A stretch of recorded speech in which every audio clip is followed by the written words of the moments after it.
Police चौकी पर एक शख्स की तलाशी के दौरान जेब से काले रंग की एक डिबिया निकली। पुलिस वाले ने वो डिबिया तलब की तो बंदे ने वो डिबिया देने से इनकार कर दिया। पुलिस वाले ने डिबिया छीनना चाही तो बंदे ने वो डिबिया मुट्ठी में भींच ली और डिबिया देने से साफ इनकार कर दिया। पुलिस वाले का शक अब यकीन में बदल चुका था कि डिबिया में कोई नशा आवर दवा, पाउडर, चरस या हशीश है। पुलिस इंस्पेक्टर को बुलाया गया और उस शख्स को थाने ले जाया गया। उसके बावजूद ये शख्स डिबिया पुलिस के हवाले करने पर किसी तौर राज़ी नहीं था।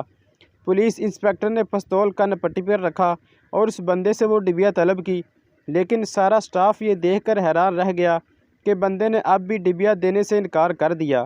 अब ये छोटी सी एक डिबिया एक राज बन चुकी थी। पुलिस की सातवीं हिस्स फड़क उठी थी। अब वो सोच रहे थे शायद डिबिया में कोई कीमती हीरा होगा। बंदे के हाथ पांव बांधकर उससे वो डिबिया छीन ली गई।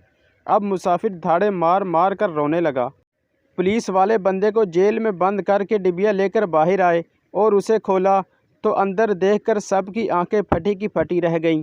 डिबिया के अंदर एक नहीफ सा लाल बैग था जो गालिबन दम घुटने की वजह से अब मर चुका था।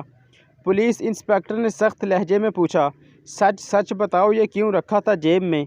बंदा रोते हुए, जनाब ये तो बीवी को डराने के लिए रखा है।